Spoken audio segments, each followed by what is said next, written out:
Number 1 में है use Euclid division algorithm to find the HCF. मतलब कि हमको ये जो क्वेश्चंस दिए गए हैं यूक्लिड डिवीजन एल्गोरिथम का यूज करके हमको इस तीनों का एचसीएफ फाइंड आउट करना है। तो फर्स्ट ऑफ ऑल हमको ये जानना पड़ेगा कि यूक्लिड डिवीजन एल्गोरिथम होता क्या है। तो यूक्लिड डिवीजन एल्गोरिथम से पहले हमको डिवीजन जानना होगा। डिवीजन मीन्स कि कौन किसे हम लोग क्या कहते हैं। जैसे कि आप देखे होंगे यहाँ पे एक नंबर होता है, यहाँ पे दूसरा नंबर होता है, यहाँ पे तीसरा नंबर होता है, और जब इसका कैलकुलेशन होती है तो यहाँ पे आपको एक चौथा नंबर होता है। अब देखो कि ये जो ए है इसे कहा जाता है डिवीज़र। इसे क्या कहा जाता है? डिवीज़र। इस ये जो है इसे बोलते हैं डिविडेंट। क्या बोलते हैं? डिविडेंट। और यहाँ ये जो है ये इसे कहते हैं क्वोशेंट। क्या बोलते हैं? क्वोशेंट। और इसे बोलते हैं रिमाइंडर। क्या बोलते हैं? रिमाइंडर। तो यूक्लिड जो थे उन्होंने एक एल्गोरिदम दिया था। क्या दिया था? कि उन्होंने ये बताया था कि ये जो डिवीजन इक्वल टू ये जो डिविडेंट है ना, ये इक्वल्स टू डिवीजर गुना क्वोशेंट प्लस रिमाइंडर। अब जो है क्वोशेंट को वहाँ पे क्यू से डिनोट किया है और रिमाइंडर को आर से, और यहाँ पे ए और बी कोई नंबर ले लिया। तो डिविडेंट इज इक्वल टू मतलब कि बी इक्वल्स टू, तो हम यहाँ पे थोड़ा सा नंबर उल्टा मान लिए हैं। जैसे कि हम मान लेते तो कोई बात नहीं, लेकिन फिर भी मतलब यहाँ पे हम इसको ए मान लेते हैं और इसको क्या मान लेते हैं? बी मान लेते हैं। ऐसे थोड़ा सा उल्टा। ये जो ए है ये क्या हुआ? डिविडेंट। तो डिविडेंट इक्वल्स टू क्या हो जाता है? Divisor into quotient. Divisor into quotient. Divisor कितना है? बी, और क्वोशेंट कितना है? क्यू और प्लस आर। ये क्या होता है? रिमाइंडर। ये अब जो यूक्लिड जी थे उन्होंने ये एल्गोरिथम दिया था। अब एक चीज़ देखो फ्रेंड्स, ये जो डिविडेंट होता है वो हमेशा डिवीजर से क्या होता है? बड़ा होता है। और रिमाइंडर से क्या, रिमाइंडर क्या होता है? डिवीजर जो होता है रिमाइंडर से क्या होता है? बड़ा होता है। रिमाइंडर हमेशा डिवीजर से कम होता है। और क्वोशेंट कुछ भी हो सकता है, इसका कोई लिमिट नहीं होता है। अब चलिए हम स्टार्ट करते हैं। जो मतलब कि यूक्लिड, अब इसका कैसे करना है तो हमको ये देखना होगा कि ये दोनों नंबर में से सबसे बड़ा कौन है। तो यहाँ पे देखेंगे 2 2 5 क्या है? इससे बड़ा है। तो इसको क्या करेंगे हम? इस फॉर्म में लिखेंगे। किस फॉर्म में? यूक्लिड जी ने फॉर्म दिया, इस फॉर्म में हम लोग लिखेंगे। तो जो बड़ा नंबर होता है डिविडेंट। तो डिविडेंट इक्वल टू क्या हो जाएगा? डिविडेंट 2 2 5 इक्वल टू, अब इसको इससे क्या करेंगे? अगर हम डिवाइड देंगे तो 1 टाइम से लेगा तो क्वोशेंट कितना होगा? 1, और डिवीजर कितना होगा? इतना, और प्लस रिमाइंडर कितना हो जाएगा? 90। फर्स्ट टर्म इसको इस तरह से कर देंगे। आफ्टर दैट इसका जो मतलब कि डिवीजर है, अब इस डिवीजर और इस रिमाइंडर को हम लोग क्या करना है? इसको अगेन इस फॉर्म में लिखना है। तो अब देखो 135 और में 90 को डिवाइड करना है। तो 90 को 135 में डिवाइड करेंगे तो 1 टाइम्स में लगेगा तो क्वोशेंट कितना होगा? 1, और रिमाइंडर बचेगा 45। अब क्या करेंगे? फिर हमको ये 90 और 45 में डिवाइड करना है। तो 90 क्या हो जाएगा? डिविडेंट। 90 इक्वल्स टू 45 टू 90 हो जाता है, और रिमाइंडर तब क्या बचेगा? 0। अब ये प्रोसेस हमको तब तक ले जाना है जब तक हमको क्या लिखना है यहाँ पे? रिमाइंडर क्या ना जाए? 0 ना आ जाए। और 0 जब आ जाता है तो जो डिवीजर होता है, जो इसका लास्ट मतलब कि लास्ट जो मतलब कि स्टेप हुआ है, इसका जो डिवीजर होता है वो डिवीजर क्या होता है? आपका एचसीएफ हो जाता है। तो इसका एचसीएफ कितना हो जाएगा? 45। सिमिलरली आप यहाँ से आप इसको इस दोनों का एचसीएफ निकाल सकते हो। तो यहाँ पे हम लोग को डिविडेंट कौन हो जाएगा? 38220। 38220 को और 96 से डिवाइड करोगे तो 195 में क्या हो जाता है? कट जाता है। डिवाइड करके देख लियो तो रिमाइंडर क्या हो जाता है? 0। यहाँ पे एक ही स्टेप में हमको क्या आ गया? 0 रिमाइंडर आ गया। एचसीएफ कितना होगा? इसका डिवीजर है 196, तो 196 क्या हो जाएगा? इसका डिवीजर हो जाएगा। और इसका एचसीएफ भी कितना हो जाएगा? 196। सिमिलरली थर्ड क्वेश्चन में है 867 एंड 255। तो 867 को हम लोग 255 से 3 से डिवाइड करेंगे तो रिमाइंडर कितना हो जाएगा? 102। मतलब कि 255 से डिवाइड करेंगे 3 टाइम्स में जो लग जाएगा, और 102 रिमाइंडर बचेगा। अब 225 और 102 में क्या करेंगे हम लोग? डिवीजन करेंगे। तो 225 क्या हो जाएगा? डिविडेंट हो जाएगा, और 102 क्या हो जाएगा? इसका डिवीजर हो जाएगा। तो 102 इंटू 2 करते हैं तो कितना हो जाएगा? 204। और यहाँ पे कितना बच जाता है? रिमाइंडर 51, है ना। अब इस दोनों में क्या होगा? चलेगा, मतलब कि इस दोनों को हम इस मतलब कि वो जो एल्गोरिदम था उसके उस पर लिखेंगे तो 102 क्या हो जाएगा? डिविडेंट हो जाएगा, और 51 2 जा क्या हो जाएगा? 102, और रिमाइंडर कितना बच जाएगा? रीजो। तो इसका एचसीएफ भी कितना हो जाएगा? 51 हो जाएगा, और यहाँ पे इसका एचसीएफ भी 51 हो जाएगा। क्यों? क्योंकि 51 क्या है? इसका डिवीजर है। तो इस तरह से यूक्लिड डिवीजन एल्गोरिदम का यूज़ करके एचसीएफ निकाला जाता है। अब अगला क्वेश्चन ये है, बोल रहा है कि saw that any positive odd integer is of the form 6q + 1, 6q + 3 और 6q + 5। कह ये रहा है कि किसी भी पॉजिटिव इंटीजर को अगर लिखना होगा तो हम इसी फॉर्म में ही सिर्फ और सिर्फ लिखाएगा। ये हमको लिखना मतलब कि ये क्या कहते हैं, क्वेश्चन है, ये प्रूफ करना है एक तरह से कि ये कह रहा है कि कोई भी पॉजिटिव ऑड इंटीजर है उसको अगर हम लिखेंगे वो सिर्फ और सिर्फ इसी फॉर्म में होगा। इसको हमको ये प्रूफ करना है, जहाँ पे ये बताया क्यू एक क्या है, इंटीजर है। तो हम क्या मान लेते हैं, इसका जो डिविडेंट है, इसका जो डिविडेंट है b, उसे हम मान लेते हैं 6। क्या मान लेते हैं, 6। तो यूक्लिड डिवीजन एल्गोरिथम क्या था, तो a = 6q + r।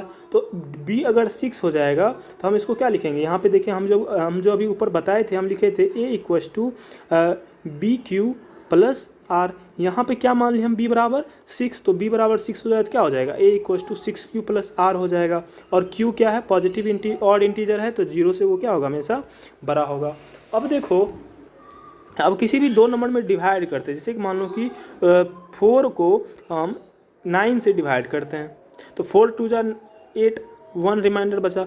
ये जो रिमाइंडर है ना, ये 4 से हमेशा क्या होगा, कम होगा। यहाँ पे रिमाइंडर अगर मान लीजिए 4 है तो रिमाइंडर या तो 1 आ जाएगा, या 2 आ जाएगा, या 3 आएगा, या फिर 0 आएगा। यही रिमाइंडर आ सकता है अगर 4 डिविजर है। अगर मतलब कि 4 से क्या होगा, छोटा कोई भी नंबर आ सकता है। जैसे कि मान लो कि 4 को हम 7 से डिवाइड करें तो 4 × 1 = 4, 3 रिमाइंडर आ गया। 4 कभी रिमाइंडर नहीं आएगा, 4 से क्या होगा, कम होगा। अब देखो यहाँ पे जो हम क्या कहते हैं, डिवीजर माने हैं, b का वैल्यू वो 6 माने हैं, तो डिवीजर जितना होता है उससे कम क्या होता है, रिमाइंडर होता है। तो रिमाइंडर क्या क्या हो सकता है, 0, 1, 2, 3, 4, 5। ये 6 से हमेशा क्या होगा, कम होगा। ये 6 से क्या होगा, हमेशा कम होगा। अब रिमाइंडर क्यों, क्योंकि हम देखें उधर, अब देखो हमको चांसेस क्या क्या हो सकते हैं। अब ये तो हमको नंबर पता नहीं है जो एक्यूरेट हम रिमाइंडर निकाल सकते हैं, लेकिन हम चांसेस देखते हैं कि क्या क्या हो सकते हैं। तो a = क्या हो जाएगा, a = हो जाएगा 6q हो सकता है, मतलब रिमाइंडर 0 आ जाएगा, 6q + 0 हो सकता है, या तो 6q + 1 हो सकता है, या 6q + 2 हो सकता है, 6q + 3 हो सकता है, 6q + 4 हो सकता है, या फिर 6q + 5 हो सकता है। इतना ही केस आ सकता है ना अगर यूक्लिड डिवीजन एल्गोरिथम को देखें तो। अब देखो इसमें से जो अगर हम देखेंगे तो जो और इवेंट नंबर होगा। अब इवेंट नंबर क्या हो जाएगा, पहले हम लोग इसको थोड़ा सा और शॉर्ट कर लेते ताकि आपको इजीली समझ में आ जाए। अब देखो कि 6q है, अगर हम किसी भी ऑड नंबर जैसे 6q है, ये 2 से हमेशा क्या होगा, डिवाइड हो जाएगा। 2 × 3 = 6, 3q 2 से डिवाइड हो गया ना, तो ये कौन सा होगा, इवेंट नंबर हो गया। लेकिन हमको ऊपर क्वेश्चन क्या कह रहा है, ओड नंबर बोल रहा है, तो हमको यहाँ से क्या करना है, ऑड नंबर इसे पिक आउट करना है। तो ये क्या हो गया, ऑड नंबर, इवेंट नंबर हो गया। 6q + 1 को अगर देखते हैं तो 6q + 1 को हम ये लिख सकते हैं 2 × 3q + 1 लिख सकते हैं, 2 × 3q + 1 ये लिख सकते हैं, क्योंकि 3 × 2 = 6 और 1 हो जाएगा, तो 2k + 1 बोल सकते हैं। क्या लिख सकते हैं इसे, 2k1। अब लोग सर k1 क्यों आ गया, ये जो 3q है इसे हमने क्या मान लिया, k1 मान लिया, है ना। उसी तरह से अब देखो ये जो 6q + 2 है, ये क्या हो जाएगा आपका, मतलब कि फिर से क्या हो जाएगा आपका, ये इवेंट नंबर होगा। क्या होगा, इवेंट नंबर। कैसे, तो देखो यहाँ पे क्या दिया है, 6q + 2। अब देखो किसे हम अगर मान लो कि क्या कहते हैं 2 कॉमन ले लेते हैं तो क्या आ जाएगा, 2 × 3q + 1 आ जाएगा। इसमें हम 2 से डिवाइड करेंगे क्योंकि सम ऑड है या इवेन है, उसके लिए हम 2 से डिवाइड करते हैं। 2 से ये डिवाइड हो जाएगा, क्या हो जाएगा, 3q + 1। मतलब ये नंबर क्या है आपका, इवेंट नंबर हो गया। इसीलिए तो इवेंट नंबर हो गया। हमको क्या निकालना है, ऑड नंबर, ये भी इवेंट नंबर हो गया। तो 6 + 1 यहाँ पे हम, तो हम यहाँ इसको क्या लिख सकते हैं, 6 + 1 को देख लिए हम यहाँ पे लिख दिए।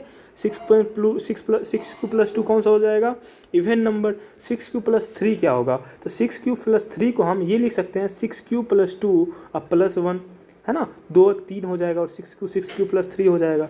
जब इसमें से हम 2 कॉमन लेंगे तो क्या हो जाएगा, 2 × 3q + 1 और यहाँ पे 1 बच जाएगा। अब देखो कि यहाँ पे हम 3q + 1 को k2 मान लेते हैं, कुछ ही मान लेते हैं, तो क्या हो जाएगा, 2k2, क्योंकि सिर्फ इसे हम k2 माने हैं, तो 2k2 + 1 आ जाएगा। अब k2 कोई भी इंटीजर हो सकता है, क्यों, क्योंकि इंटीजर में कुछ भी मल्टीप्लाई करेंगे तो इंटीजर ही आएगा। और आपको क्वेश्चन अगर पढ़ोगे तो आपको ये दे दिया है q क्या है, इंटीजर है, तो 3q भी क्या होगा, इंटीजर ही होगा। दैट इज वाई हम इस 3q + 1 में को भी हम क्या मान लिए, k2 मान लिए।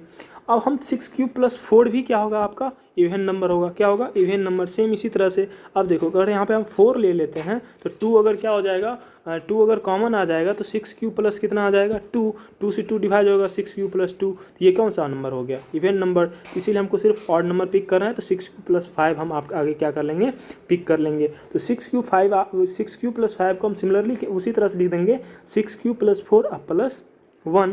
2 अगर कॉमन ले लेते हैं इसमें से क्या हो जाएगा 2 × 3³+2 +1। यहाँ पे हम 3³+2 को हम लोग K3 कोई इंटीजर मान लेते हैं तो क्या आ जाएगा 2K3+1।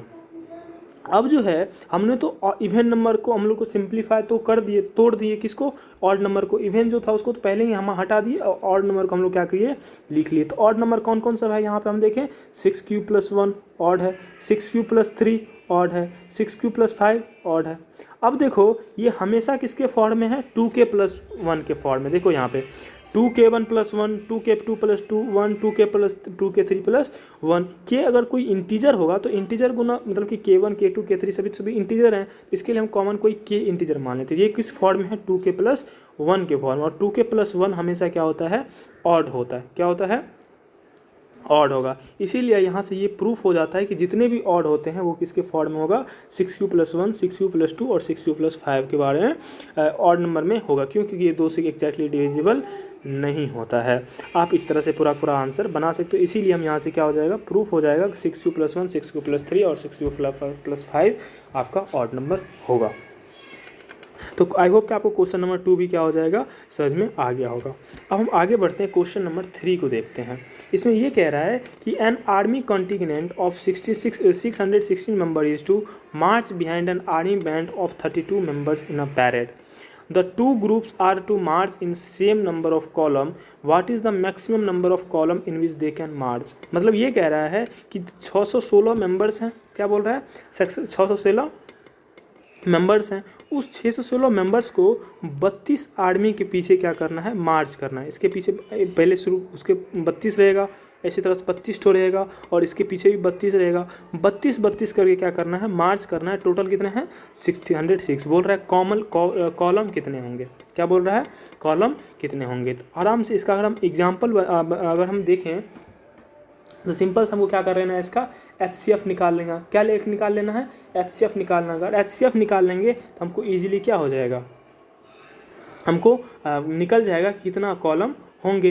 तो HCF निकालने का आप इजीली कोई भी मेथड यूज़ कर सकते हो। तो यहाँ पे हम लोग क्या लिखते हैं यूक्लिड डिवीजन एल्गोरिथम का हम लोग यूज़ करेंगे। क्यों, क्योंकि अभी हम लोग इस आपके चैप्टर आप अगर बुक पढ़े होंगे तो उसमें सिर्फ अभी आपको यूक्लिड डिवीजन एल्गोरिथम ही बताया गया था, इसीलिए हम इसमें यूक्लिड डिवीजन एल्गोरिथम भी यूज़ करेंगे। वैसे और भी मेथड्स होते हैं, डिवीजन मेथड होता है, प्राइम नंबर से प्राइम फैक्टराइजेशन के मेथड से भी HCF निकाली जाती है। यहाँ पे 2 नंबर दिया है 616 और 32। ऑब्वियस ही बात है बड़ी नंबर कौन सा है, बड़ी नंबर कौन सा है 3।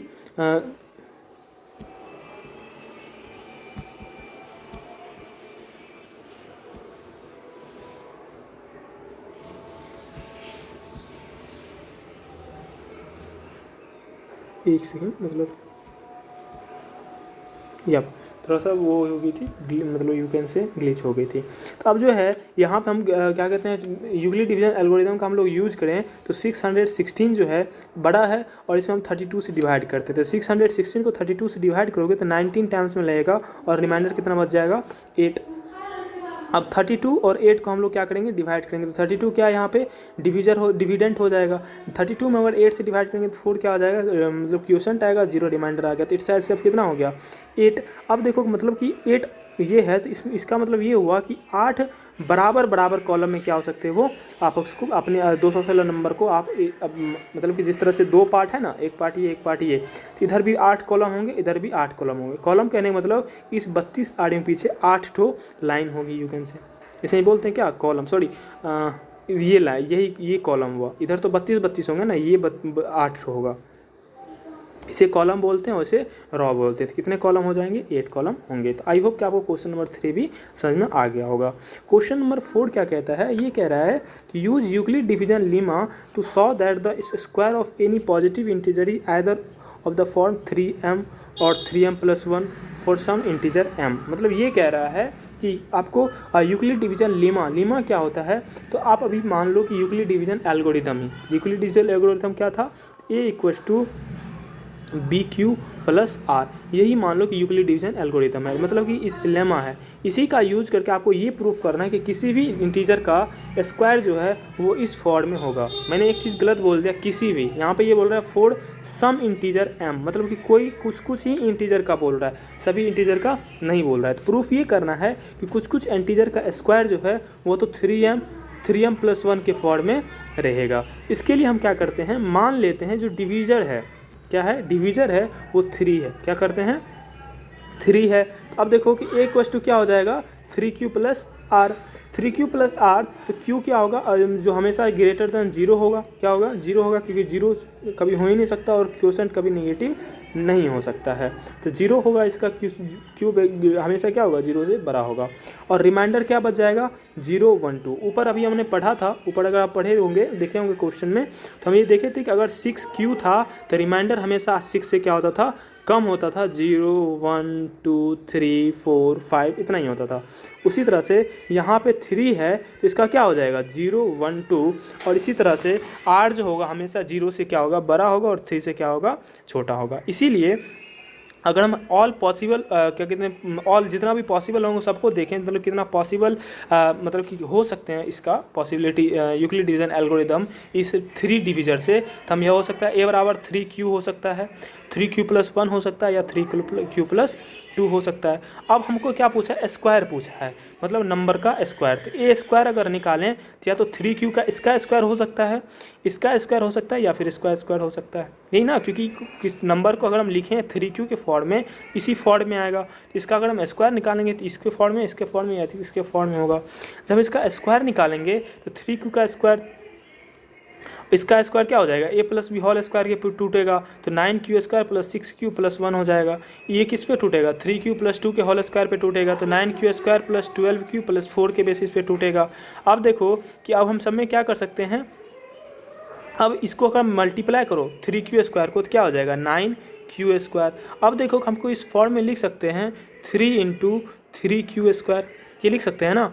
इसीलिए इस 9q स्क्वायर को हम लोग क्या लिख देंगे 3 इंटू 3q स्क्वायर। फिर उसी तरह से इसमें हम 3 कॉमन ले लेते हैं, क्या हो जाएगा 3q स्क्वायर इंटू 2q, है ना। फिर उसी तरह से हम यहाँ से यहाँ से भी क्या कर सकते हैं हम लोग 3 को कॉमन लेके, और क्या हो जाएगा 3 into 3q square plus 4q, क्योंकि 12 है और 1 हो जाएगा, 3q प्लस 1 और ये 1 होगा।